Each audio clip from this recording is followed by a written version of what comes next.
Hello there, everybody, and welcome back to the Disconnected. I'm here with William Bibbiani, who is from the critically acclaimed network and also a part of like 9,000 other things. So, Bibbs, thanks for doing this. I appreciate you taking the time. I appreciate being asked. You know, I love what I do, and I'm always happy to talk about what I do because I think it's sometimes a little misunderstood. So it was an honor to be asked, and I hope we can have a fun conversation today. Whee!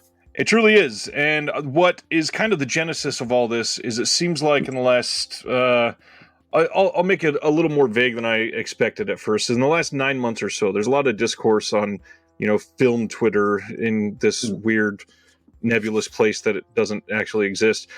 People not understanding the idea of being critical of film and analyzing film and the difference between the things that somebody can post flippantly on Twitter and coming from a piece of expertise. So with film criticism, what is a good foundation for yourself? What got you into film to begin with? Well, first off, I would argue that I think the sort of the inability to sort of see the line goes back even further than that. It's been around for as long as I can remember, but that's kind of the point. As long as I can remember, I remember loving movies, and I remember being interested in what people had to say about movies. And I would watch the most commonly available film review show for many, many years, every single week, Siskel and Ebert. You'd be hard-pressed to find a critic my age who wasn't, at the very least, aware of it, right, and either consciously playing into or consciously trying to do something different. Because that was the standard for a really long time. Introduce the movie, two people who have different perspectives on the art form, discuss it, debate it, and then move on. We would watch it every single week, and what I loved about it more than anything else was, in addition to just hearing people talk intelligently and entertainingly about movies, they would also raise my awareness of movies I might not otherwise have heard of, because they would always start with whatever the biggest release was that week, but then they talk about international films, art house movies, and I would go, ooh, what is that? I want to see that. And that's when I started realizing that film criticism isn't just a way to talk about movies that you've seen, but also a way to introduce movies to people who might not otherwise have seen them, and in a way to contextualize them. I used to watch a lot of Turner Classic Movies and American Movie Classics back when AMC stood for American Movie Classics and not a terrible misspelling of The Walking Dead. They would introduce the movie with a clip for people like Robert Osborne, who would say, hey, here's what we're watching today. Here's why it's really, really cool. You might not have been around for when this came out, but there's all this wonderful story behind it. There's a lot of interesting things you should be aware of that if you just watched it without knowing anything about what was happening, you might not be aware of where this fits into the filmography or where this fits into World War II history or the history of the people involved. And every time I encountered criticism, I found that my appreciation for the art form of cinema grew. But what I discovered as I got older and I started watching more movies myself, and as I started to develop my own sense of taste and my own sense of values when it comes to the art form, I started realizing that even some of the people that I revered were not on the same page as me. And I would see people like Gene Siskel and Roger Ebert completely miss the point of a wide variety of movies, often horror movies or other genre films that I considered great or brilliant and still do, and saw them being written off in, frankly, a very bad faith reading. I remember, this is a little tangential because it's a different kind of criticism, but I remember in the 2000s, Roger Ebert made a bit of a stir because he argued that even though he was a film critic and not a video game critic, based on what he knew about video games, he said video games could never be art. Not that they weren't art yet or that they hadn't evolved, but just because of their very nature, they couldn't be art. And I knew that was false. And I realized that we need a fresh influx of new generations and new ideas to make waves in the critical community constantly. And I wanted to be a part of that. I wanted to stick up for films that I thought didn't get enough appreciation. I wanted to share my criticisms of movies that I thought were getting a free pass or were otherwise not being engaged with very, very well. I wanted to add my voice to that conversation in a very professional way. And what's cool is that, I've been able to do that. I'm hardly one of the most famous film critics in the world, but I've been able to get out there and write for some very serious publications, and that's quite an honor. And I see constantly, every single year, sometimes every single month or day, new voices coming into the film critic community, adding new perspectives, coming from different places, watching the exact same things that I watch or other film critics have watched, and coming up with equally valid yet utterly fascinating new perspectives that challenge my way of thinking in the way that I hope, on my very best days, I can challenge others as well. So it's part of like this really awesome tradition, right, where you get to introduce people to great cinema, help people talk about great cinema, and also with bad cinema and schlocky cinema and mixed bag cinema. And I wanted to do that for as long as I can remember, to be part of that conversation and to help other people see movies the way I see them, and in the hopes that their lives will be enriched the way mine was. Well said. Siskel and Ebert, obviously a big touch point for you, big touch point for a lot of people. They are the main ones that seem to break through into such a way where they were genuinely trusted by huge numbers of households. Just their word was gospel, and that was the final word on a film, whether somebody was going to trust to watch or not. And obviously there are others that took it just as an opinion. Wow. Yeah, I disagree that they ever should have had that level of clout, but it's always exciting when someone can... They were the face of film criticism, for better or worse. Let me put it that way. And I think they were respected because they clearly cared about what they talked about, and for the most part, they knew what they talked about.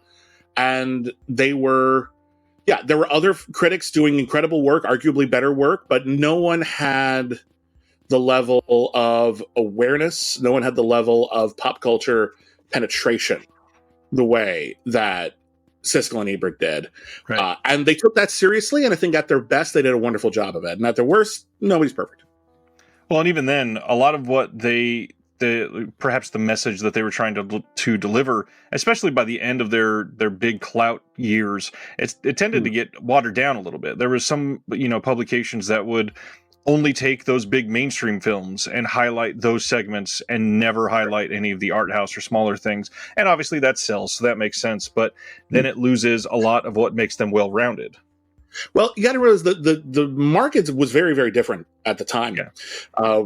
There were online publications in the 90s, but for the most part, a lot of the criticism that people were reading was through local publications. Like here in Los Angeles, we had the LA Times, we had the LA Weekly, we had a few other local publications as well. And what was incredibly important was that whatever films were playing locally were covered by your local publication, so that you knew, this is playing at the local theater.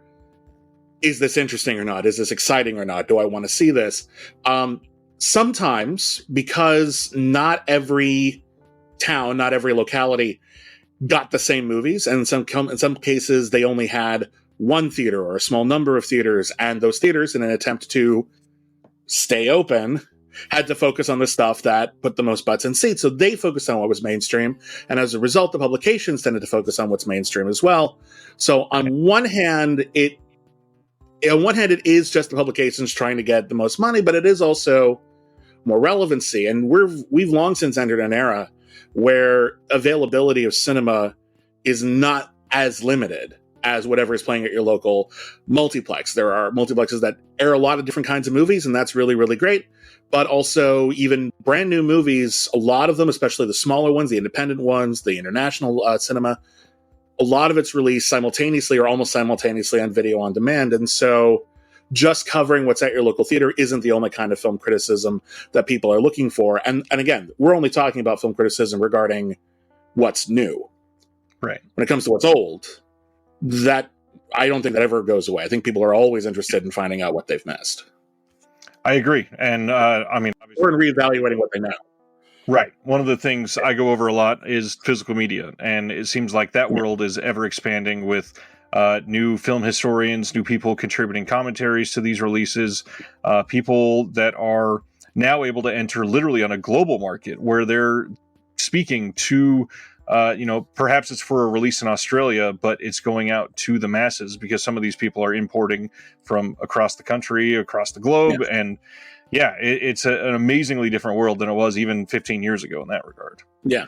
No, like it was a lot harder to get a lot of international cinema in relatively recent memory. And, we've moved on from that, but it's still difficult. It can still be very difficult because a lot of it is based on what people think there's a market for here in America. So. And even on that front, it seems like for the casual viewer, a lot of those still don't exist. You have to genuinely be seeking them out. A lot of the time, yeah. And that is, again, well, one of the things people ask me a lot is like, what good is a film critic? And I think there's a lot of reasons, but I think on a purely practical level, most people, and frankly, most film critics, don't have time to see literally everything that comes out. Right. You're going to miss something. And someone whose responsibility is to actually check every single thing that comes out, even if you've never heard of it, even if it is just the tiniest blip on the release thing, that might be the coolest thing you've ever seen or never seen in some cases. Bringing an awareness to those movies is incredibly valuable. And there's so many movies that, if we hadn't had critics championing them, they might not have had that heyday. People might not necessarily have given a chance to a variety of independent, again, international films. So I don't want to give us too much credit because the filmmakers did all the work, but we're the ones who are responsible for not just seeing the movies, but talking about the movies and trying to share what we think is good about them or what we think is bad, which can be equally important. Can you think of a title for yourself that was shown in that way, where it was only discovered because somebody else was championing it like that you truly love? I mean, like that I only saw because someone was championing it? Yep. I mean, yes, I probably a lot. Honestly, I'm looking at my wall of DVDs, which is off to the side here. I'm trying to remember if there's the last movie I made specific time for. I knew you were going to get me on some. This is embarrassing now. Psycho Gorman. There you go. That's a movie that I ended up completely falling in love with that I think I would not have seen had not the critical community said, no, this isn't just a funny title. This is legitimately good. And sure enough, it became one of my favorite movies of the last few years. So something like that. There's a lot of low budget horror out there. And some of it's really, really great. And some of it's just a drop in a bucket. And then there's something really, really special. And thank goodness people were talking about it because I was excited to see that. And now I got to see a movie that became very important to my sense of humor, I feel. I love that film. This is going to look planned, but within arm's reach. Look what I just got. A Psycho Gorman little pillow buddy. Wow. I love that movie. That's beautiful. I love it. That was a wonderful time. So that's Psycho Gorman's actually a good one that I heard in the same way. There was a couple people that I trust that were really sort of ringing the bell on Psycho Gorman, and without the word of mouth spreading on a title like that, it penetrated into circles that it really probably never would have. A lot of people are just like, let's just get rid of all the film critics. We don't need film criticism anymore. And one of the things I always say is if every single person who works as a film critic, whether they do it for free or whether they're able to get paid for it, no easy feat these days, if everyone just quit immediately and just decided we're not going to do it anymore, criticism would come back organically because what happens is, again, no one has time to see everything. So what are you going to base your decision to see a movie on? The marketing, but we all know the marketing can lie, and we've all been disappointed by it. And so what you're probably going to end up asking at some point is someone probably someone who you think has good taste or watches a lot of movies, and say, hey, what have you seen that's good? And then they'll tell you. And then you might just take their word for it, but then again, you might ask, oh, why? And then they'll explain why they have a certain opinion about a movie, and boom, film criticism is back again. It's an organic outcropping of the existence of motion pictures. And we need that, because I think even if we're watching movies at home, even if we're watching movies alone, film is always a bit of a communal experience, and indeed that's art really in general. It's not just that we enjoy something, it's not just that we get something out of it in terms of something, maybe something deeply personal, or just it lightens the heavy load that we live with every single day. We also want to share it. We want to see other people laugh at what we laughed at. We want other people to fall in love with the characters we fall in love with. We want other people to be challenged by or encouraged by the ideas or themes of a motion picture that we enjoy. And if we can't do that in person, we want to spread the love and say, hey, I just saw a great movie. This movie is awesome. Please see it. Right. And that right there, that's just an opinion. That's not criticism. But once you start having to actually explain why, then it becomes criticism, because criticism is a qualitative statement, but it's backed up by quantitative observation. I saw these things. You can see those things in the movie as well. You might not make the same value judgments based on those tangible elements that I do, but you can at the very least see, okay, so they saw these elements in the movie and they painted a particular picture for that particular mind. And all of a sudden, not only have I seen a movie, but I've seen a movie through someone else's eyes. And my entire perspective has shifted because I got to be inside someone else's head a little bit. And that can be really exciting. Right. One of my main reasons for loving the physical media stuff is because I am very much a very privileged cis-het white man in the middle of the country that I was sheltered as a kid, and a lot of the things that I've learned other cultures through is through genuine criticism of art like this. And without some of these beneficial supplemental pieces on some of these discs, there's, travesties I never would have learned about. There's deeper meanings behind things that I would never possibly grasp because I was not alive during that time. There's so many things that just the education that comes with some of these films can change lives. Now, I think that context is really important, and I think it's really important that we don't always take a movie for granted at surface level, because our particular experiences shape our interpretations of that art. But that doesn't mean it's the only interpretation of that art. It doesn't necessarily even mean it's a particularly accurate interpretation of that art, such as accuracy can exist in this subjective context. Think about how many people probably watched Gone with the Wind and didn't seriously consider the way that movie completely whitewashes the South's history of slavery and tries to make it as palatable and indeed even romantic as it possibly can be. And there were people protesting it at the time. This isn't like a new reinterpretation of Gone with the Wind. But there were so many people who either didn't care about racism or were actively racist, arguably the same thing, that it wasn't the thing that was the predominant takeaway from the movie. A lot of people just focused on the romance and the glorious cinematography, which is indeed very impressive.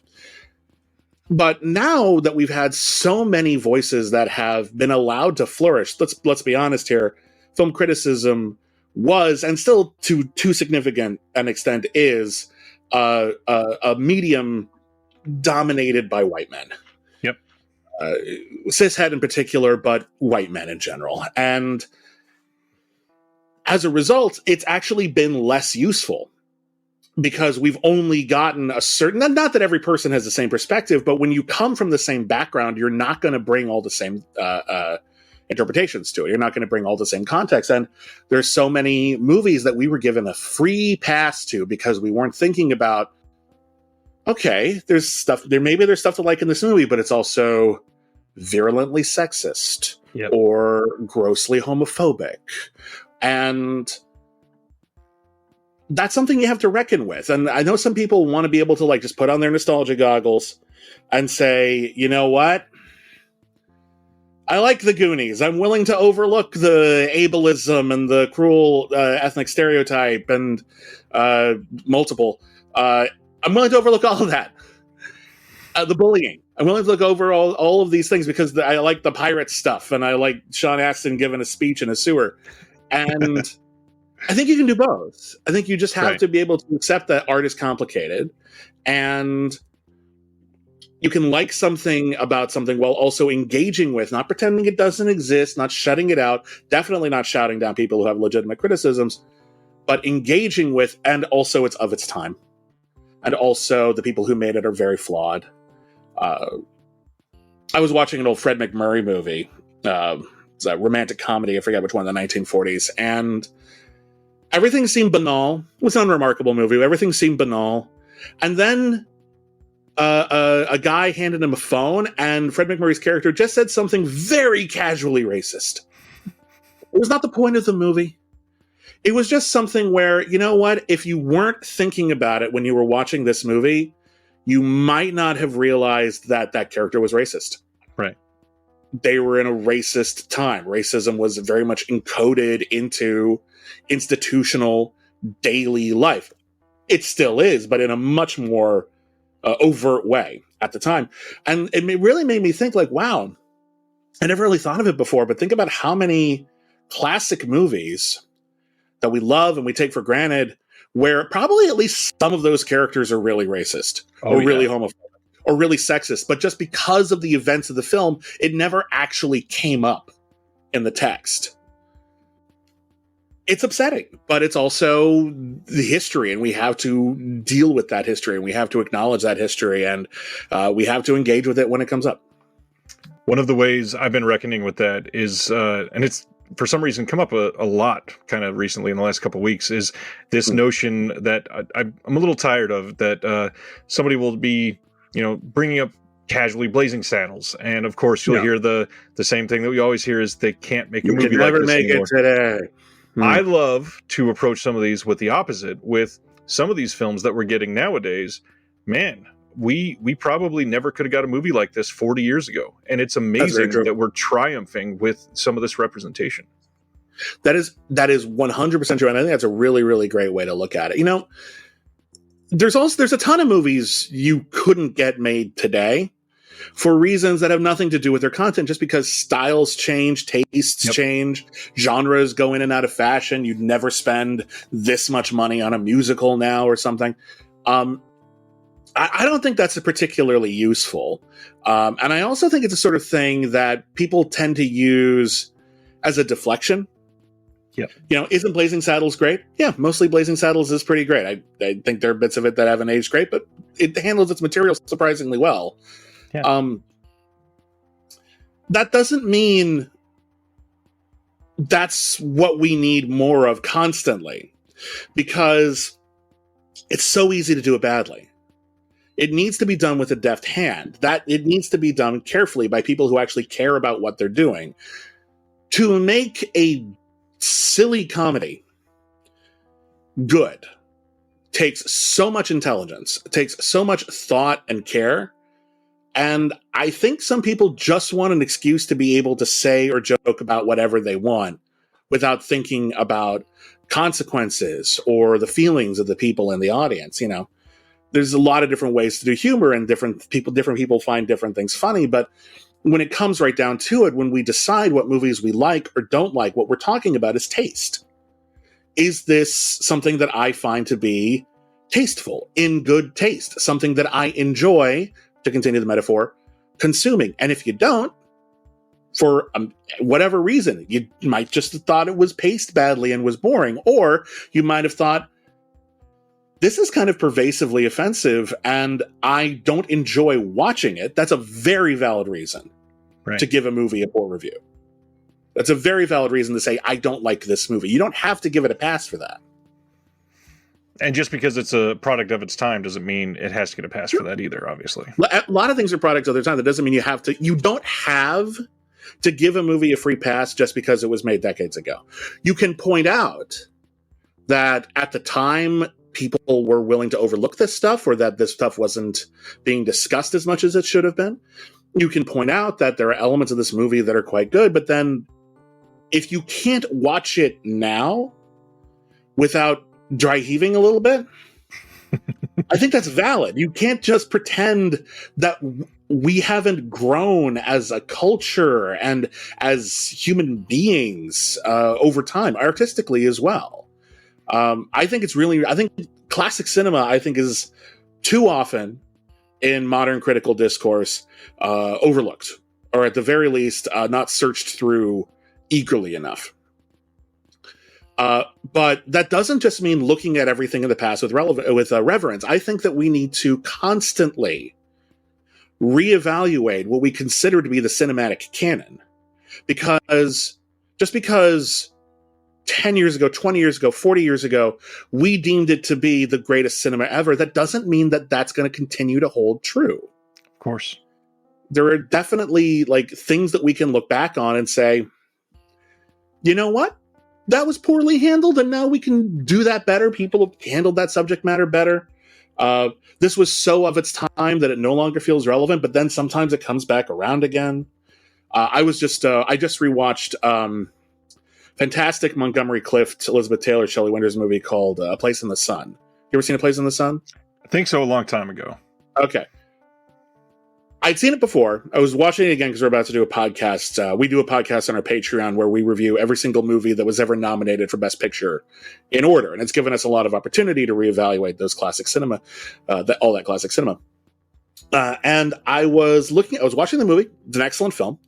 And I was doing a little bit of research on it. And I found on the Wikipedia page, there was a little line where they said that modern critical reevaluation of the film has found it to be like a little inert or culturally uninteresting, or like it no longer seems to apply today. And I was like, yeah, there's a huge part of that movie is about the difficulty Shelley Winters' character has in getting an abortion, and how that inability is something that is a life-changing thing for everybody in the film.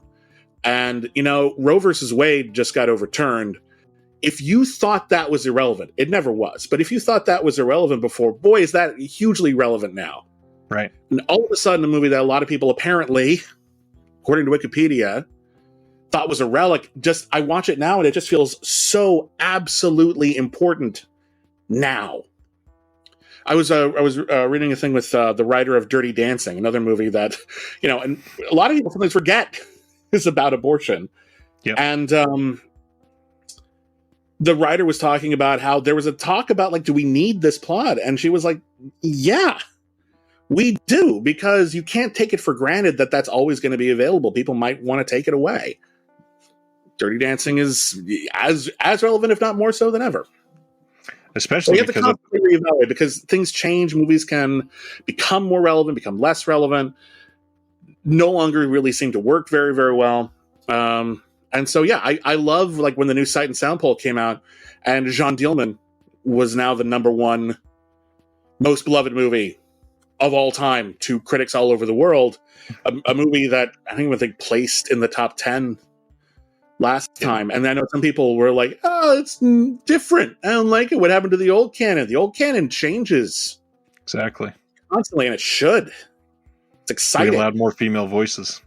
Well, that's a good part of it, obviously. But yeah, we allow more voices from different types of people, and we're going to get a better picture of what really matters, not just to a small group of people who are able to make a living as a film critic, but to a wide variety of people who now, more than ever, are able to work in film criticism. And we need that so much. We need that so desperately. So I thought that was a really, really wonderful thing that happened earlier this year. I guess late last year.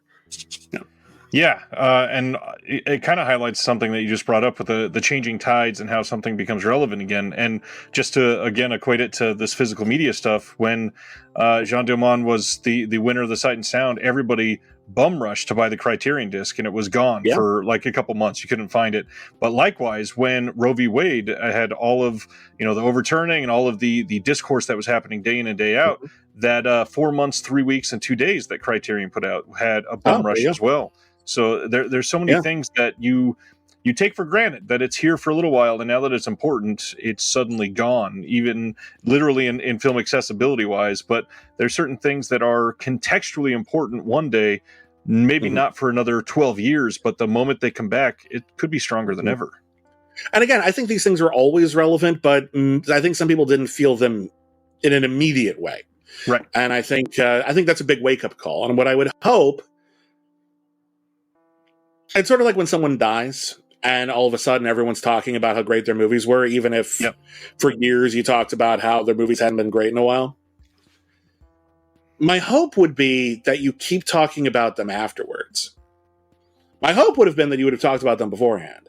But at the very least, don't just say, oh, it's so sad that they died. Here are my 5 favorite movies of theirs. And I'm like, great. And I hope people see those and they're encouraged to do so right now. But I hope that's not the end of that conversation.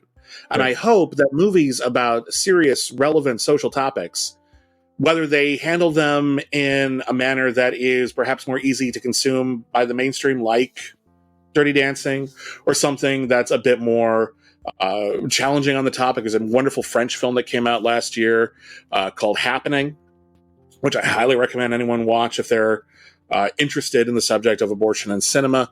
It's a hard watch, but it's excellent. But I think a lot of people use motion picture, cinema, whatever art that they like, as a means of escaping from their day-to-day lives. And that's definitely a part of it. All right. It can be absolutely wonderful to disconnect from whatever you're dealing with, because God knows life is hard enough as it is, and watch something that is sort of broadly entertaining, whatever that means for you. Could be a schlocky slasher movie, a big budget superhero thing, anything, it doesn't matter. But to be able to enjoy and engage with art that is challenging, difficult, and speaks to our experience as adults, that's something that I think has been too often devalued within the entertainment media. We spend so much of our time in this industry chasing after what is currently popular or what's currently making money. And the vast majority of what is currently popular tends to be genre, franchise-driven stuff. Not exclusively, but a lot.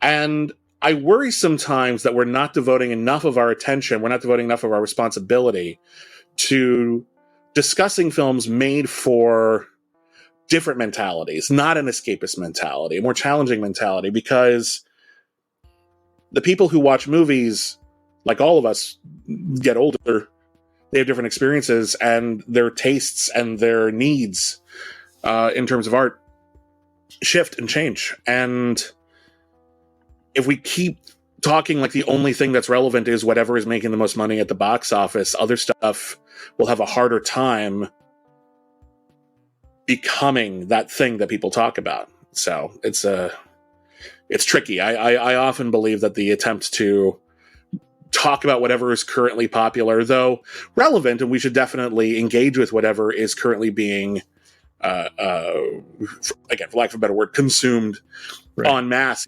Is everyone eating this food? Well, we should probably look at the ingredients. But that doesn't mean it's the best food out there, and you want to talk about everything else that's available as well, because at least some people are going to want it.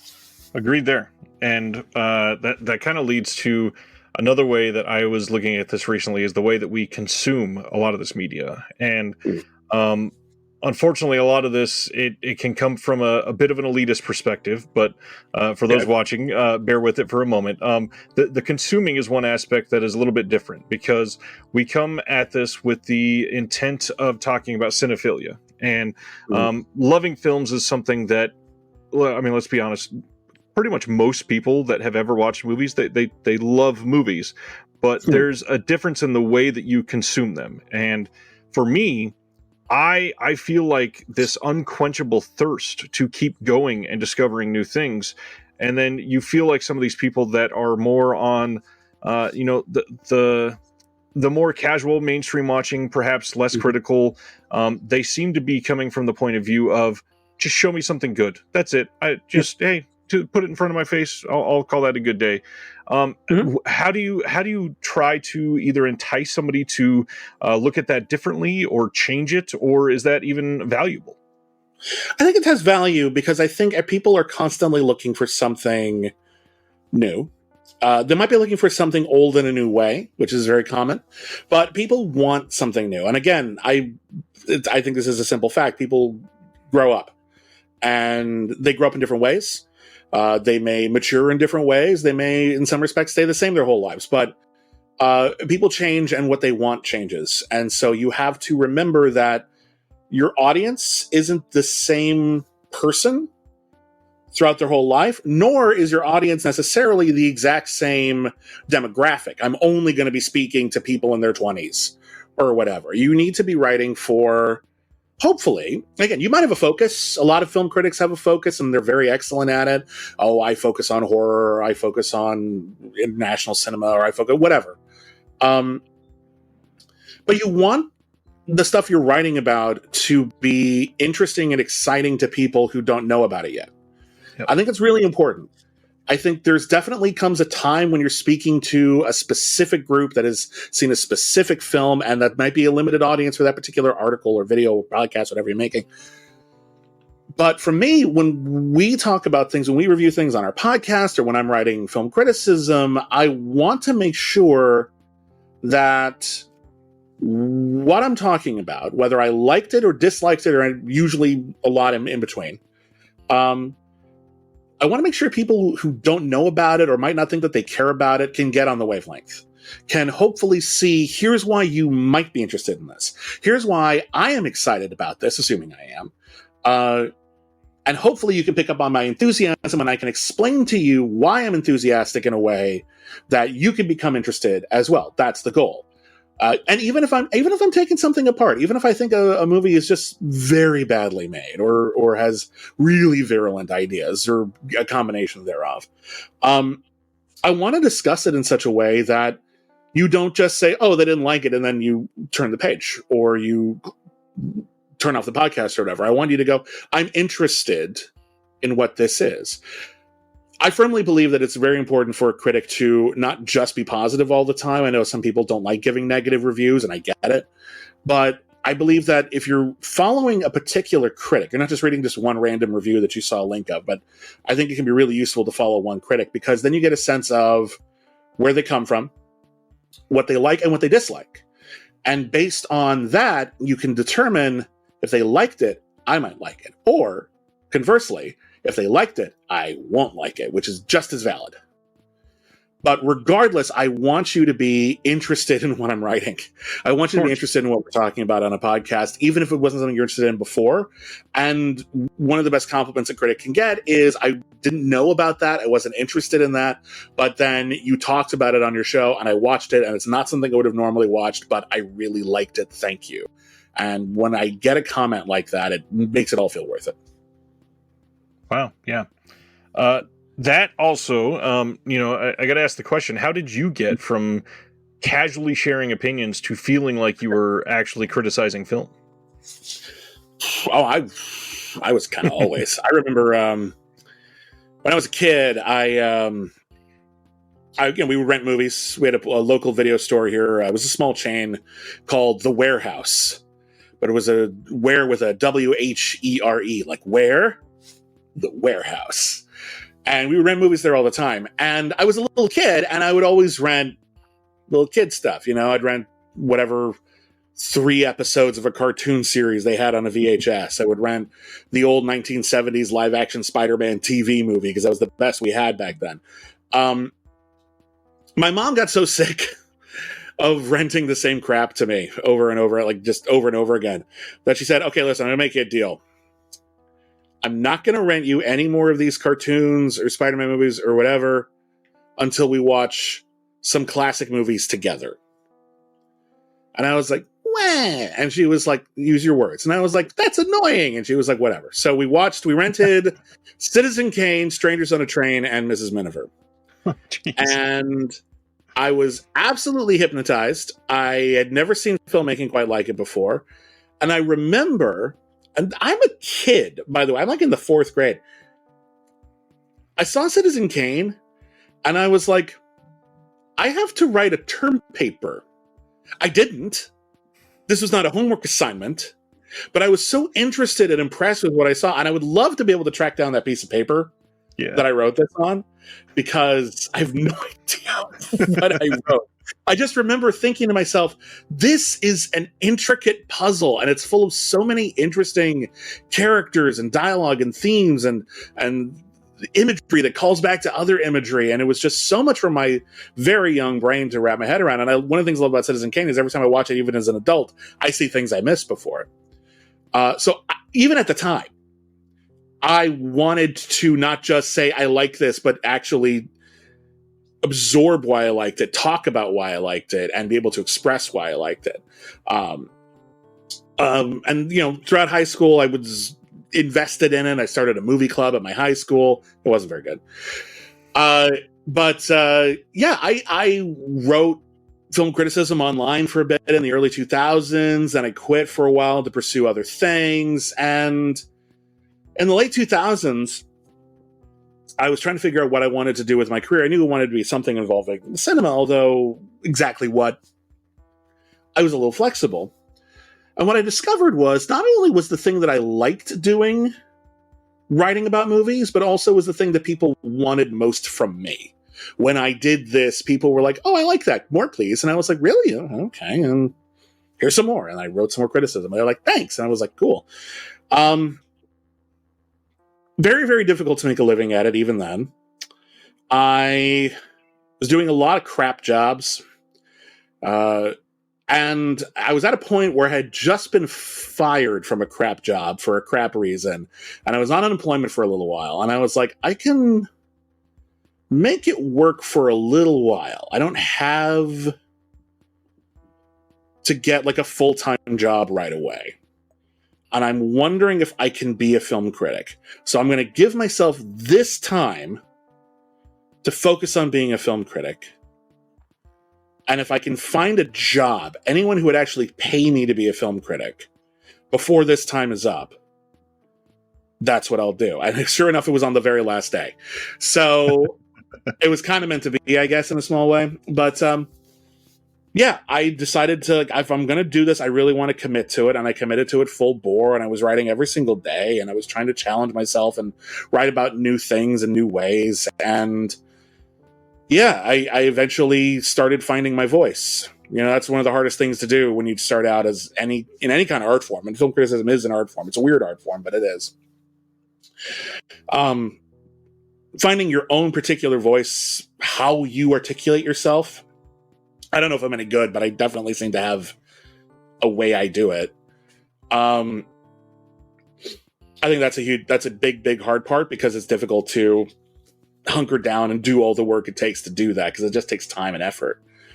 So I pushed myself really, really hard. I had to get part-time jobs in order to make it through, but I was able to, by the end of that time, actually kind of sustain myself writing. And so I was like, great, I like doing this. I can do this. This is what I do now. And I love what I do. And I really don't want to not do it. I really want to keep doing this as long as I possibly can, even though it is a difficult industry. It is not easy to make. It's not easy to get by ever, but especially now, I think. So let's explore that effort a little bit. If you were, just discovering this film happening that we were just talking about, and you were approaching, a point where I may have to write a piece on this, I may have to speak on a podcast for an hour and a half in a critical way. How does William Bibbiani go through this whole process of being able to be critical about this certain film? Well, wow. Okay. Well, that's kind of like a big slap of paint on a canvas right there. It doesn't have a lot of like the intricacy to it. I mean, it's on some cases it sounds kind of trite. I mean, first off, you watch the movie. Right. You watch the movie. You pay attention to the movie. You do everything in your power to give the movie your full attention. And if the movie is good, it will keep your attention. When you're watching a motion picture, you're bringing everything with you to it. And that is your personal taste. That is the films that you've seen before that are like it or completely unlike it in a myriad of different ways. You're bringing your awareness of how motion pictures are made on a technical level, on a business level. You're bringing your awareness of your culture or the moment in time in which we currently live or in which the movie was set. You're bringing all of these things with you into the theater. Film isn't passive. We like to think it is because you sit on a couch or a chair and you watch something happen. And you can do that, but you're not going to get a lot out of it. Right. If you engage with it, you're going to notice things. You're going to be excited by things, and you're going to be able to tell whether or not you genuinely like something. And then once you decide you like something, and this is not just the film as a whole, but individual pieces, you can ask yourself, why do I like them? What are they doing that's so good, that is captivating me and is keeping my attention, that is interesting to me and challenging me? And similarly, if something isn't so good, why am I not engaged with this? What is this movie doing that is keeping me at bay? And whenever that happens, my first thought actually isn't, what is the movie doing wrong? My first thought is, am I doing something wrong? I'm not enjoying a movie. I did enjoy Happening, but just hypothetical movie. I'm not enjoying this movie. Is the problem the movie, or is the problem that I am expecting something the movie isn't giving me, or never intended to? Am I approaching this because I thought it was going to be in one particular genre, but it's actually maybe been mismarketed, or the title was misleading, or the opening scene was a bit of a trick, and it's actually engaged on an entirely different level, and I need to view it through a completely different lens? Oftentimes that works. If I can do a little bit of triage in the beginning of a movie and go, okay, why aren't I enjoying this? And then I realize, oh, that's not the character I'm supposed to be invested in. That's the character. Or if I focus on it through this subplot, if I realize, oh, it's kind of like a stealth remake of this other movie, all of a sudden the entire movie shifts and I can appreciate it on a different level. And that's a very, very exciting thing. And then I have to explain how I got there, because if it wasn't obvious to me, it might not be obvious to other people. But regardless, you're making a qualitative judgment about what you're seeing, and then you just have to explain, here's how I got to that conclusion. And it's based off of everything you came with. So your research, your study, your history as a person, but also with the art form, will inform that. And then the trick is not to be boring when you express it. Because if you just list, okay, they used this lens and that compressed the space and that made it a lot more exciting when this person came in from the other side of the frame, and I was like, okay, that was vaguely incoherent. Like, how can I express that in such a way that someone who doesn't know how filmmaking works can appreciate and understand it? Someone who does know how filmmaking works doesn't feel like I'm talking down to them. How can I make the idea of not just watching this movie, but engaging with it on a micro level, on a macro level as well, but just individual moments and scenes? How do I make that fun? And for me, a lot of that's wordplay. A lot of that is, you notice in a lot of my reviews, I try to find an open, especially written reviews, I try to find a way into the review, an opening into the review that is maybe not starting where the reader might think I'd start, either with an idea or a reference or something that seems completely tangential, but then I want to tie it back in so that you'll understand, here's where I'm coming from that was distinct, as opposed to just, this film came out this year, it was directed by so-and-so, it starred these people, and it is about this. That's perfectly fine. But if I could start, and this isn't something I've actually done, but if I can start with, did you know that the Cheeto was invented in so-and-so? And it's like, that has nothing to do with this movie, but I'm getting somewhere. Stick with me a minute. By the end of the paragraph, I'll have a way. And so hopefully I've grabbed your attention, and hopefully I have already given you an opportunity to consider the film in a context that you might not otherwise have expected. That's something I like to do a lot, is to try to find an interesting inroad, like going through the side door. I think that's a fun way to do it. But a lot of people do film criticism in a wide variety of different ways, and oftentimes I read reviews from someone who does something I don't do at all. And I go, God, I wish I could write like that. That is so exciting, or so primal, or so intellectual, yet so accessible, or so inaccessible. It is somehow fascinating. Like I love reading like really intense, deep dive criticism that is fascinating, even though to my way of thinking, I would be writing this and going, this is a little dry. I have to come up with a pun or something in order to keep the audience's attention. But some people just have the ability and the confidence in their ability to just plow through and just keep you invested just on pure and just the level of just pure ideas, which I'm hoping I'm doing too. But at the very least, I'm hoping to keep your attention with an amusing turn of phrase or something. With the way that you are approaching these, are you Are you, viewing a film multiple times? Are you taking notes while watching, or is it something that you just have that natural knack at it? Well, there's no natural knack. If you are able to watch a movie and not take notes and remember it in detail and be able to fully comprehend the film without, missing something important, that's not necessarily the most difficult thing in the world, certainly not for some people, but it comes from your ability to watch the movie while analyzing it and still enjoying it on its own level. Some people, when they start learning about how filmmaking is done, and this happened to me as well, for a while when you watch movies, all you can see is the most recent thing you learned. I just learned how lenses work. Now all I can see are lenses. I just learned how sound design works. Now all I can hear is the word Walla. It can be a little distracting. And then eventually that awareness just becomes one of the many, many things that you know. And you can enjoy the film first time out, get a whole grand sense of it on a broad level, while you've also been enjoying and engaging with what's happening scene by scene, moment by moment, shot by shot, sound by sound. I like to take notes if I can. It's especially useful if you want to include a bit of dialogue in your review. So usually if I'm writing notes, more often than not, what I'm writing is maybe like a location. I want to make sure I get the city that they're in right, because it's not necessarily going to be readily available opening day online. A specific line of dialogue, I want to make sure I get the wording just right. I don't want to misquote the film.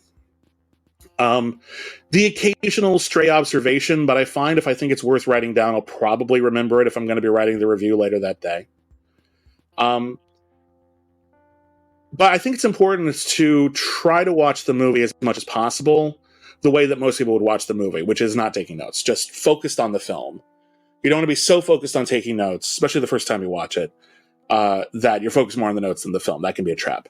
If I'm watching the movie for a new release review, I usually only get to see it once beforehand. It's very rare I get to see it more than once.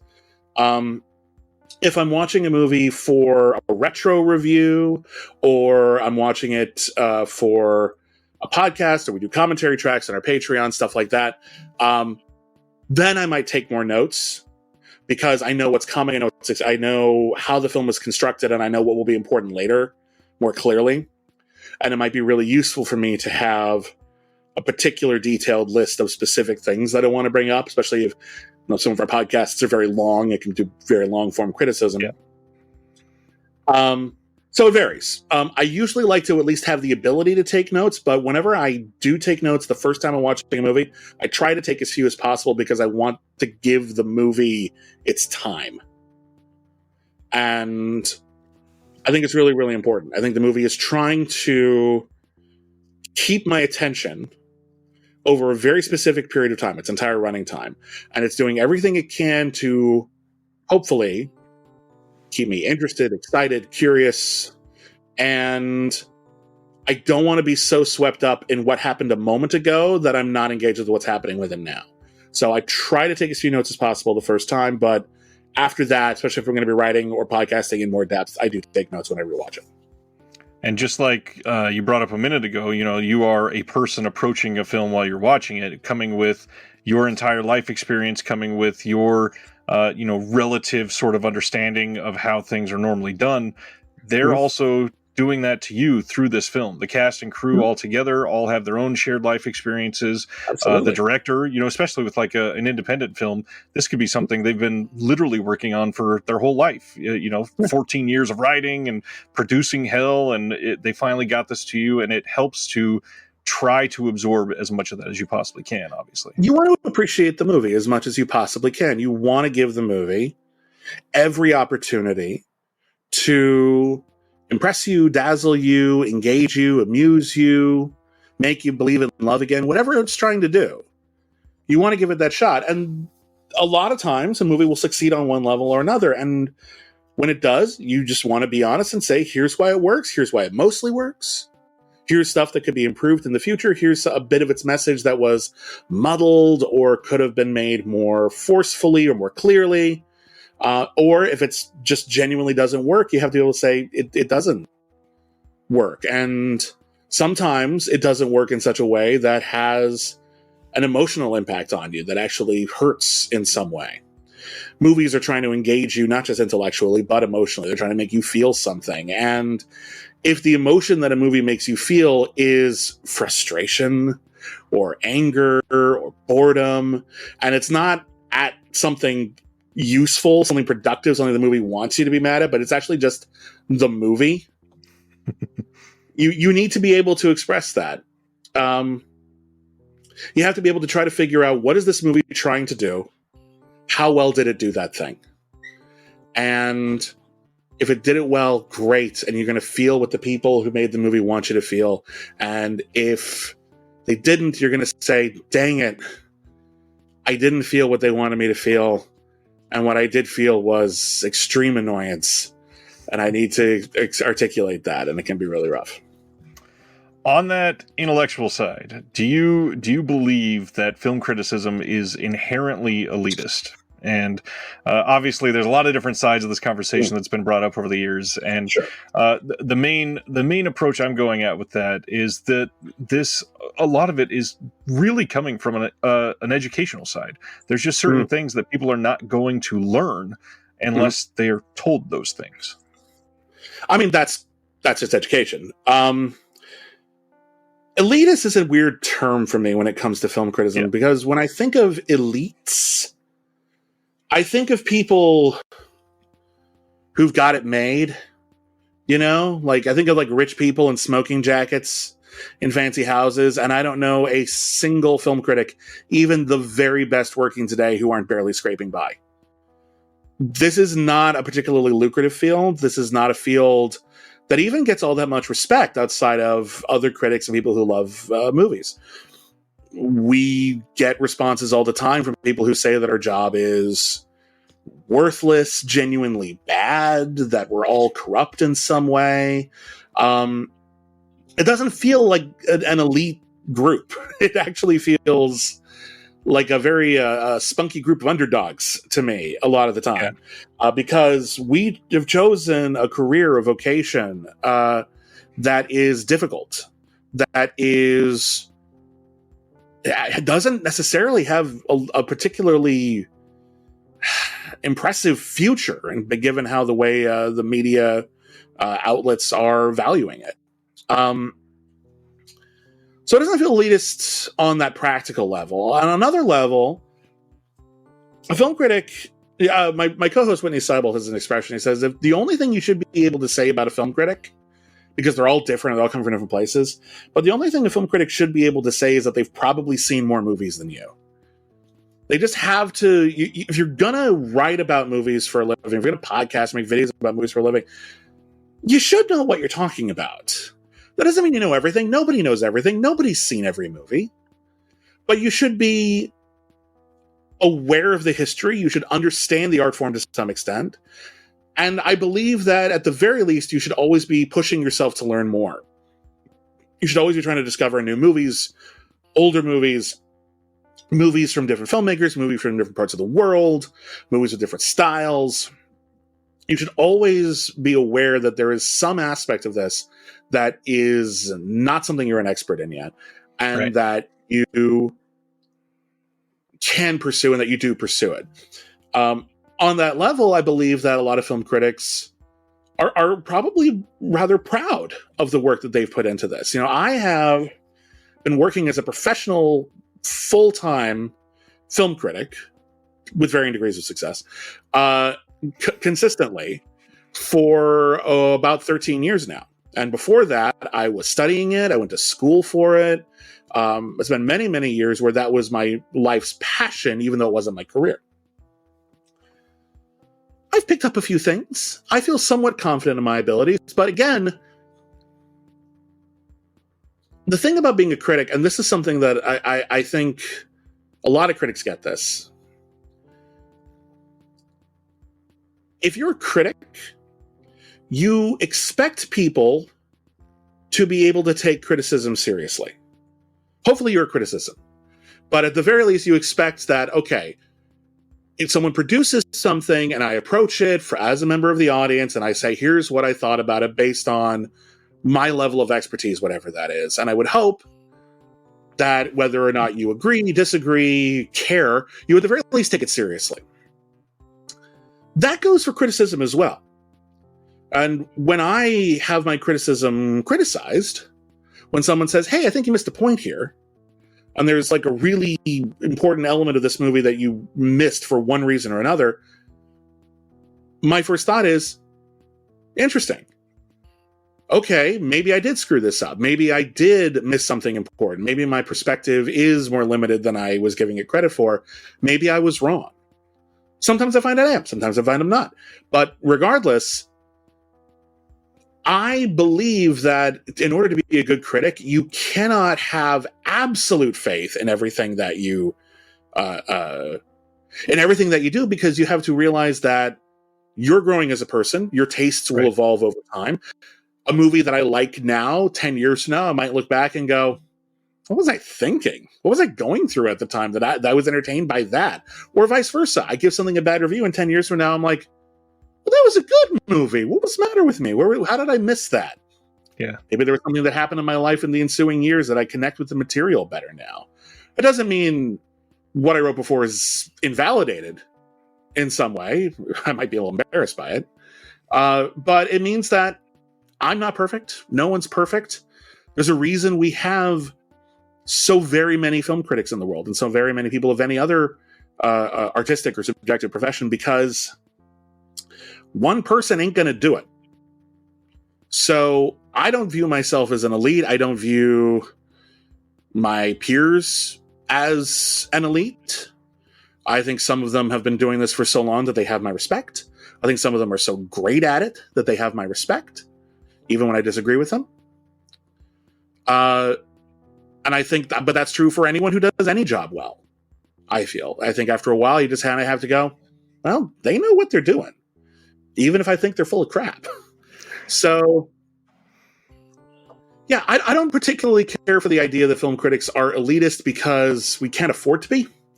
And also, I don't think it's necessarily within the character. Although some people can be snobbish, which I don't think is quite the same thing. And I think there's something to be said for, I really, really like the movies that I like. And I really hope other people like them too. And I'm disappointed if they don't. I can understand that. God knows I probably fall into that trap before myself. But I don't think that's... If you approach film criticism as an elite group and you just want to be part of the elite, I think you're going to be disillusioned really fast if you actually try to do it yourself. So I don't put a lot of stock in that, but I do believe that it's probably not the right vibe to give off. I think that's probably true of almost any medium where there's an audience. I mean, the moment that you start giving off that air of I'm better than you simply because I know about these things, the people that you're supposedly going to be talking to are going to hate you. Yeah. And that's not helpful. Again, you want to be educational. I think a big part of being a film critic is being able to share movies or references or information, trivia that people don't know, and make them go, oh, neat, I'm so glad I know that now. But you don't want to lord it over them. You don't want to say, like, I know more than you, and you will never know as much as me, and what the hell's the point of that? The point of film criticism is to actually talk to people and to engage with them and excite them and to make them feel welcome. I think that's a big part of it as well. Oh, yeah. You want people to feel welcome watching the movies that you're talking about and that you love. You don't want to say, like, oh, you're not ready for these kinds of horror movies yet. To be like, no, I want you to see these kinds of horror movies. They're great. Come on in. You know, it's not about gatekeeping. It's about, come on in through the gate. Let me show you around. There's so much cool stuff here. You want to be a tour guide. So glad you brought up gatekeeping, because it's something that I've talked about on here countless times. And obviously, tour guide is the best way to describe this. There are certain things that people, if they're not aware of it, they should be made aware of it. And maybe that will enhance their life, period. Yeah, exactly. You never know. You never know what movie is going to end up being your favorite. You never know what movie is going to end up meaning something to you. It can be a movie that isn't even very good. I've had my life completely changed by movies that were just okay, but they came around at exactly the right moment. The exact moment I needed to hear their message is the moment they come along in your life. It's difficult to convey that to other people, it's difficult. Like if you wanted to say, like, you know, what's a movie that changed my life? The John Hamm Disney movie $1 Million Arm. That's a hard sell. I don't envy that. But what you can talk about is how that's the phenomena of art. You never know what's going to be important to you. Yep. And that's why I think every work of art, at least almost every work of art, deserves a certain baseline respect because you made it, you know, you put it out there, and you never know. It might have an impact that nobody can predict in the future. It might end up being the most important movie that was ever made. It might end up never being important. It might end up just inspiring one person to live their life just a little differently. And that has a spiral effect we can't quantify. So, movies are neat. They really are. And one quote that I have always lived through this channel for is a phrase that I say that's kind of anti-gatekeeping. I basically say every single film has been somebody's favorite film. And I try to approach everything where I give it that level of respect at first. And even though, you know, it might be the director's favorite film for the week after he created it or something, it's something that deserves my time and attention in the way that I want to make them feel valued while I'm watching it. Theoretically, yes. And again, I believe every movie, it's very, very difficult to go into a movie completely cold without previous awareness of marketing or even the title, genre, anything at all. Very, very difficult. Exciting to do, but very, very difficult. And this is something I've actually tried to do because I feel as though anticipation has become something that our industry relies on far too much. People always ask, what movie are you looking forward to? And I'm like, I don't know. I haven't seen it yet. I don't know what I'm anticipating because I don't know if it's going to be good. I might just be anticipating an experience that's going to be a huge letdown. I also find that anticipation can be kind of the antithesis of critical discourse because if you're anticipating a movie, let's say it's the latest Star Wars or whatever, and you're thinking about it ahead of time, and yourself, what's going to be in that movie? I know what's going to happen next. And you listen to podcasts, and you'll have theories and everything. And then when you watch the movie, you're not watching the movie. You're comparing the movie you're getting to the movie you've invented in your head. You have already come up with an idea of what you expect this movie to be. Now, that can be extremely specific in the case of something like Star Wars or Marvel, which gets disseminated beforehand for months, if not years beforehand. Or it can just be in a general way. I'm going to see a slasher movie. I know what slasher movies are like, and as long as it does exactly what I expect, it will be great. And if it's different in the slightest possible way, I will be annoyed. That's not doing the movie any favors. So every time I watch a movie, I try to take a moment in a theater, for example, and just shut my eyes for a second and just clear it all out and just say, this is the movie's opportunity to impress me. This is the movie's opportunity to show me what it's got. And I have to give it that chance. And some movies lose you within a couple of minutes. Some movies just don't have it. Some lose me in the first couple of minutes, but find me again in the last 5. I've seen movies that I was absolutely seething, so annoyed by. And then at the end of the movie, I'm so glad I sat through because the ending redeemed the entire thing and made the entire journey worthwhile from beginning to end. You have to give the movie its chance. You can't come in with a lot of expectations. You can't come in with a checklist. You have to just watch the movie and let the movie have its moment. And then after that, if you didn't like it, you can tell people. And if you loved it, you can tell people. But it's the movie's time. Let it have it. One more thing before I get into a couple listicle type questions. Okay. How do you feel about the effect of the internet on modern film criticism? That's a big question. It's a big question. It's a big question because, as I said before, and my voice really just cracked there. As I said before, and I firmly believe this, film criticism being the purview of a small demographic did no one any meaningful favors. And for too long, because there were so many film critics who were fit a particular mold, again, usually straight white male, That doesn't mean there wasn't good criticism, but there wasn't very interesting criticism, like over a wide swath. And when you found someone who was doing something different, it was really, really exciting, but it was too often the exception, not the rule. The internet democratizing film criticism so that anyone could self-publish their work and get their work noticed and seen. Everyone's going, ooh, how interesting. I am challenged today. And this movie that I thought was my favorite movie, I now realize has serious problems and has actually probably done social ill. Like, it's probably not been good for the world in a lot of ways.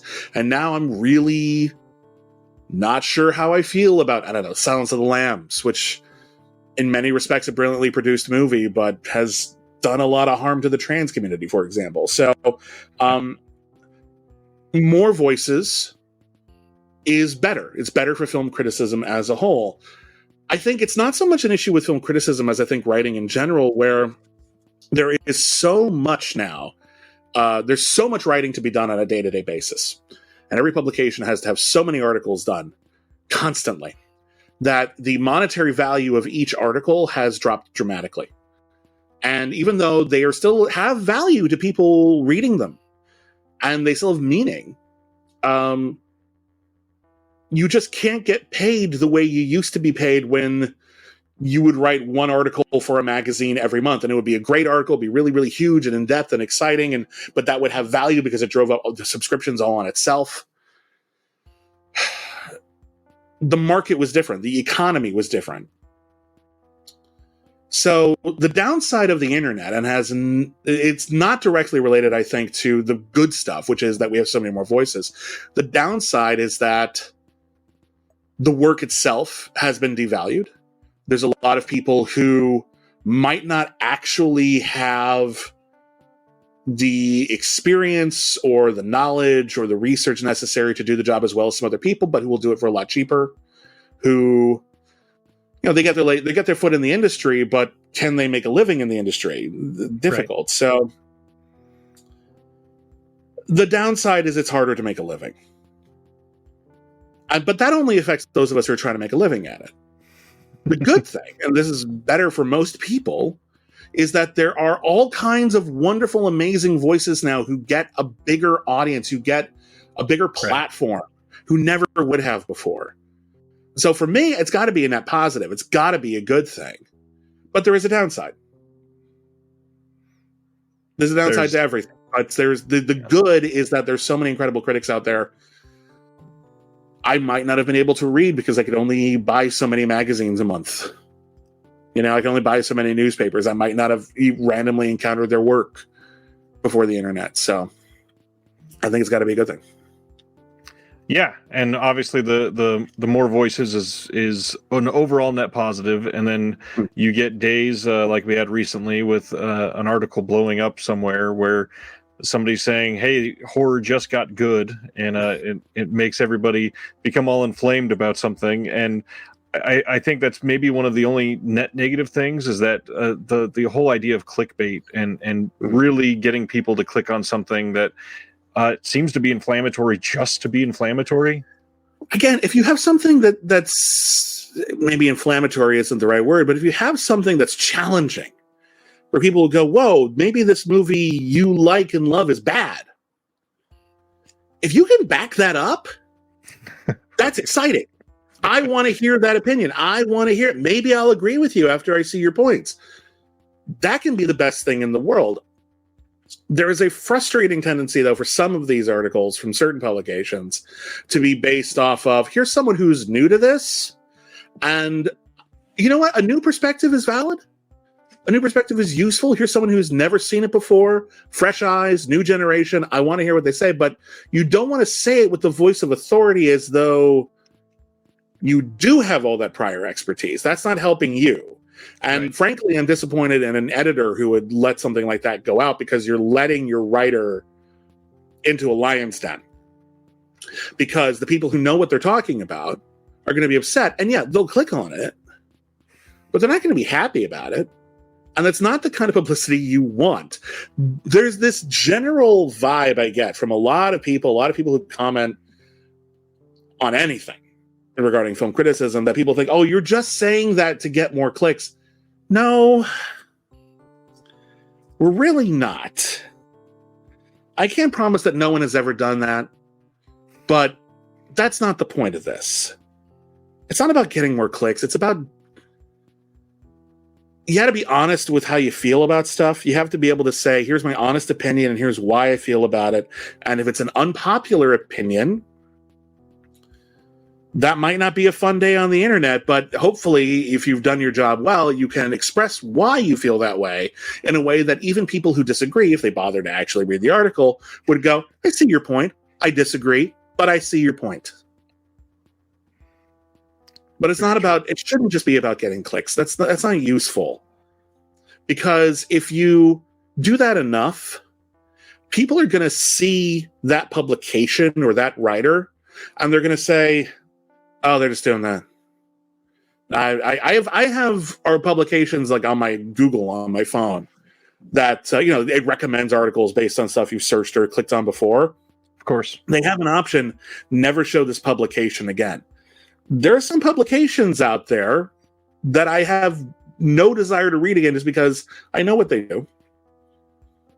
I'm not fond of it, and I don't necessarily want to seek out what they do because I know their general vibe and I know their general attitude towards the news stories that they write or that they're conjuring out of nothing. When you write for a living and when you write personally for a living, and that's what film criticism is, whether you realize it or not, you're talking about your own personal taste. You're talking about your own personal takeaway, your own personal interpretations, regardless of how many I statements you use. It's always subjective. You never have to say, in my opinion, because it's criticism. It's all your opinion. It's just a matter of whether you can back it up with something thoughtful. But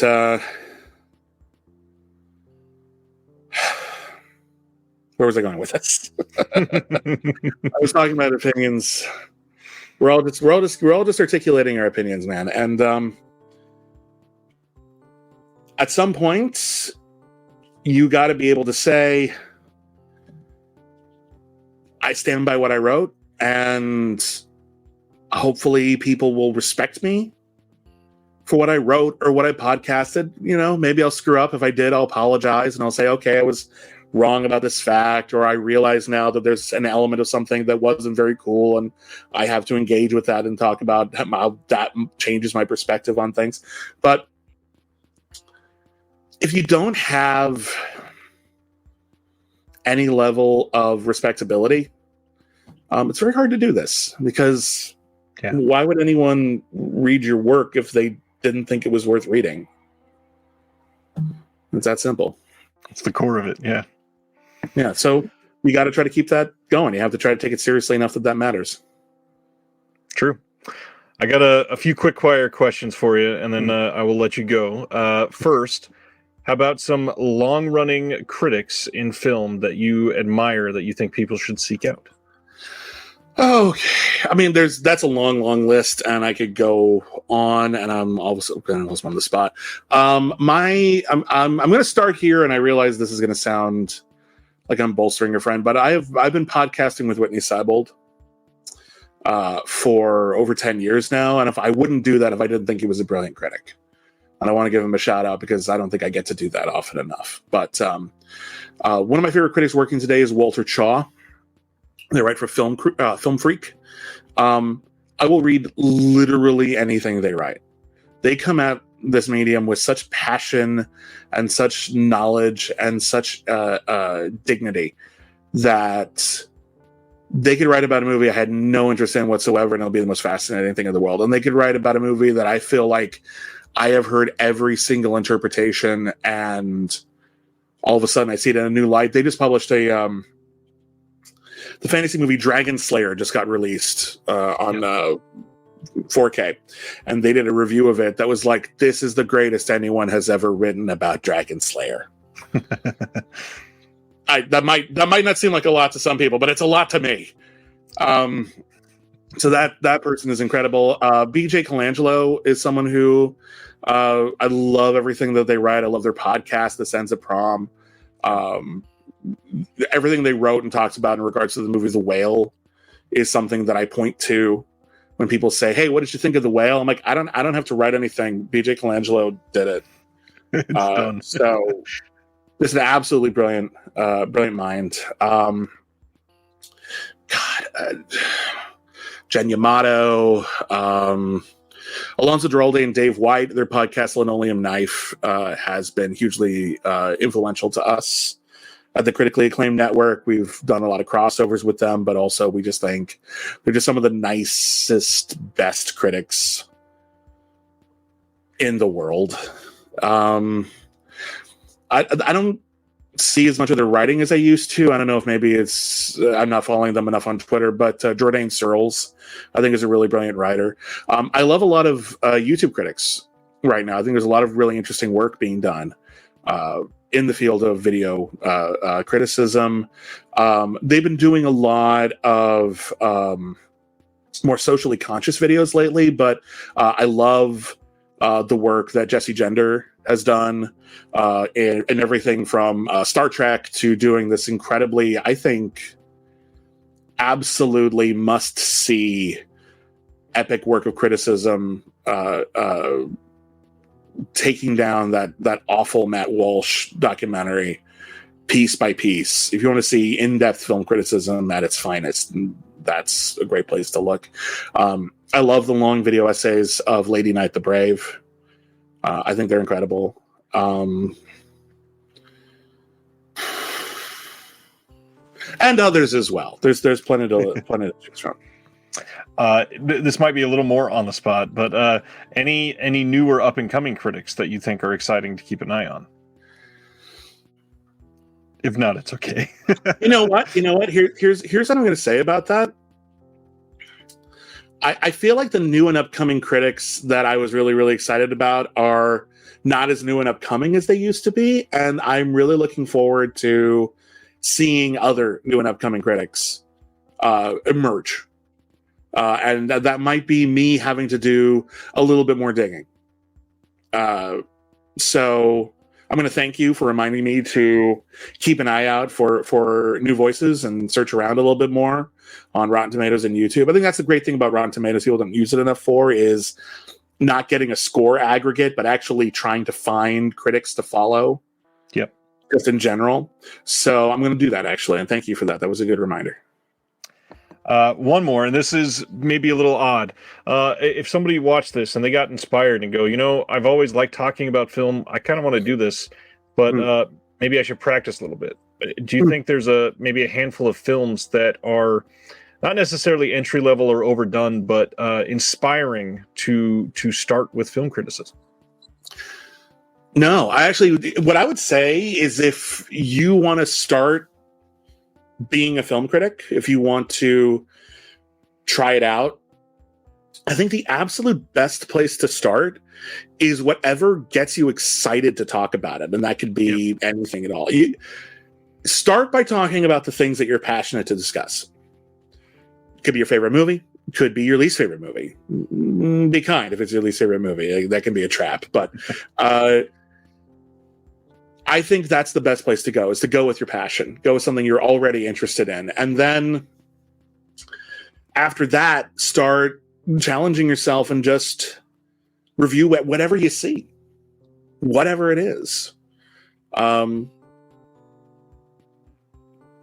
I think, is the best thing to do. I recommend perhaps crafting a project for yourself. That can be really, really useful. Say, I'm going to review every single movie by this filmmaker I like, or that I have heard of, but I've never seen any of their movies. Or I'm going to try to become an expert on a particular subgenre.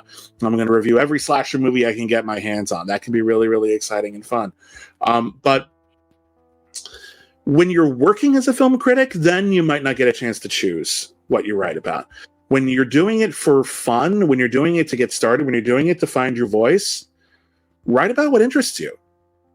That's how you're going to find your voice, is when you talk about the things that you find important, that you find exciting, or even disturbing. There's a lot of really excellent negative criticism out there that is incredibly valid and well put and illuminating, and it doesn't just have to be a series of takedowns. It can actually be really uplifting and interesting. So that's my recommendation. My recommendation is talk about what you're passionate about and keep researching. Never rest on your laurels and assume you know everything you need to know or that you've seen every movie you need to see. And always pursue movies outside of your comfort zone. If you're getting into this because you love movies, but the movies you love are mostly in a particular genre or subgenre or franchise films, that's great. Everyone's got to start somewhere. Now go beyond that. Watch the movies that inspired those movies that you like. Watch the movies that inspired the filmmakers that you like. Watch completely different movies that just happen to be out at the same time. Expand your horizons as best you can, and not just in film, but beyond it as well. Because the better read you are, the more aware you are of social events, the news, the more of a life that you get to live, the more that's going to inform your writing, and that's going to make you a better critic because films are trying to connect to you on a personal level. They're trying to connect to you and your life experiences, not just the movies that you've seen, but how you've lived. So go ahead and live and then write about it. Speaking of that, one way that I've been trying to end some of these, what is the movie that immediately makes you think of the state where you were born? Well, California leaves a lot of options. I'm not going to lie. It's true.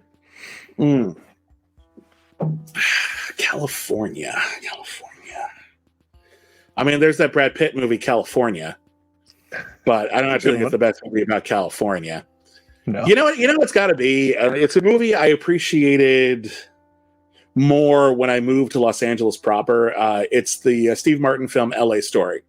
Ooh, okay. That is a very, very funny movie, and even though it's got to be around 30 years old now, it's a lot of it is shockingly still relevant in terms of just the general attitude of the town and various in-jokes about various aspects of the culture of Los Angeles, especially the snootier and more Hollywood parts. So, yeah, I'll pick LA Story. I love LA Story. I think it's really great. It's a good shout. And now, since you do this all the time, why don't you pitch everybody on everything you do, everywhere you write, all your podcasts, everything? Oh, I'm very excited about that. So I write, amongst other places, I write for The Wrap. I write for Slash Film. Those are the two places I write most regularly. I also host a series of podcasts called the Critically Acclaimed Network. We review new movies every week or every other week on a show called Critically Acclaimed. We respond to viewer feedback and email and show we've got mail. We have a show that's been on hiatus for a bit, but it's coming back soon called Cancel Too Soon, where we review TV shows that lasted only one season or less. And these might be relatively recent films that are kind of notoriously ended before their time, or they might be super obscure things from the 50s, 60s, 70s, 80s, 90s. That's really, really fun. Over at our Patreon, patreon.com/critically acclaimed network. We have a lot of exclusive shows, including we did a show where we reviewed every single episode of the Adam West Batman. That's over, but it's archived. You can listen to all of it. We have a show where we review, I mentioned it earlier, every single movie ever nominated for Best Picture, and we're doing them in order. And we also started a new podcast in addition to that, where we're going to review every single film ever nominated for Best International Feature at the Oscars as well. So that's going to be a long project, but we really love doing it.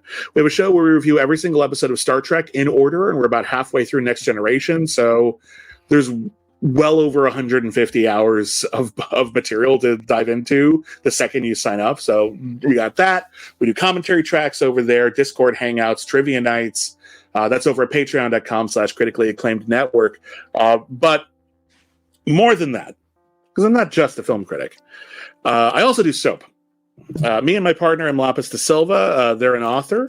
You may have heard of some of their work. We run a soap store. We have two venues for it. One is a Patreon. It's a Soap of the Month club for U.S. residents only right now. But you sign up. We send you one or two soaps every single month, depending on your tier. These are designed by us. These are made exclusively by us. They're handcrafted. Here's a soap that we had last time. This is our Springtime Memento Mori bar. You can't see it because there's a sticker, but there's a skull under there. That's very, very fun. This is one of my favorite ones. This isn't currently available, but it's our last one left over. For Halloween, we did this werewolf bar. You can see it jutting out of the soap right here. And that moon glows in the dark. If I turned off the lights, I don't know if maybe I can. No, it's too bright. So that's very, very cool. So if you sign up there, you get soaps every single month. Or if you just want to maybe try out some of our soaps just for funsies, and we even do international shipping here, we have a Ko-Fi store, ko-fi.com/saltcatsoap. And you can buy our various soaps. We have a lot of our fun ones available. And Mother's Day is coming up. Don't forget Mother's Day. You should buy some soaps. Everyone loves soaps. We've got a wonderful chocolate ganache bar, a dark chocolate and orange bar. That's one of my personal favorite smells in the world. Wow. Smells like a Jaffa cake. We've got some more romantic bars. We had a few of our Valentine's Day bars from the Patreon store, which is actually smells of leather and musk, and it looks a bit like a ball gag, so it's a little naughty. We have our Lesbian Vampire Bar, which is based off of how vampires smell in Sheridan Le Fanu's classic vampire novel Carmilla. We've got skulls, soap skulls. Look really, really nice and fun. You can also get stickers of our cats. We've turned our cats into our mascots. We can buy autographed books written by my partner, M. Lapis de Silva. There's a lot of cool stuff over there. So it's ko-fi.com/saltcatsoap. That's our store, Salt Cat Soap and Paper Company. That sounds incredible. I mean, the inspiration behind some of those is just amazing. It's very, very cool. They do most of them, my partner. They design most of them. That's most of them. However, this particular month, if you sign up, when will this go live? Probably in about a week and a half. Okay. You've missed it for April, but the April bar is actually one I've designed.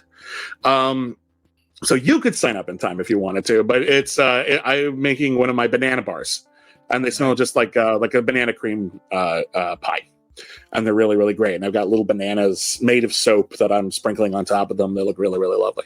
So those will be available now. But again, you sign up, you got it. But if you want stuff for Mother's Day, you can check out our Ko-Fi store.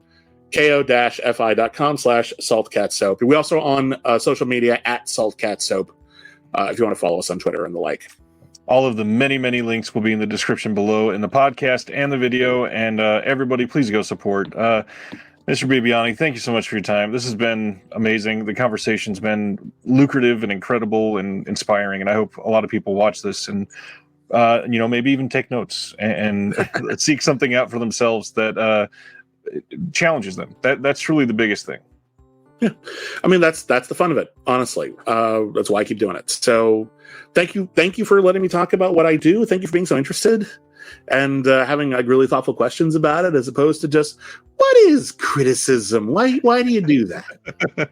So you've been really, really great, and I really appreciate it. I knew you'd be awesome, so I'm glad I was able to make the time. And seriously, thank you everybody for watching this. And I'm on Twitter at William Bibbiani if you want to reach out and give me a poke or ask me about anything. Nobody pokes anymore. I think they even took that out of Facebook. But you can give me a nudge. There you go. No more pokes, only nudge. All right, Bibbs. Thanks so much for your time. Thank you.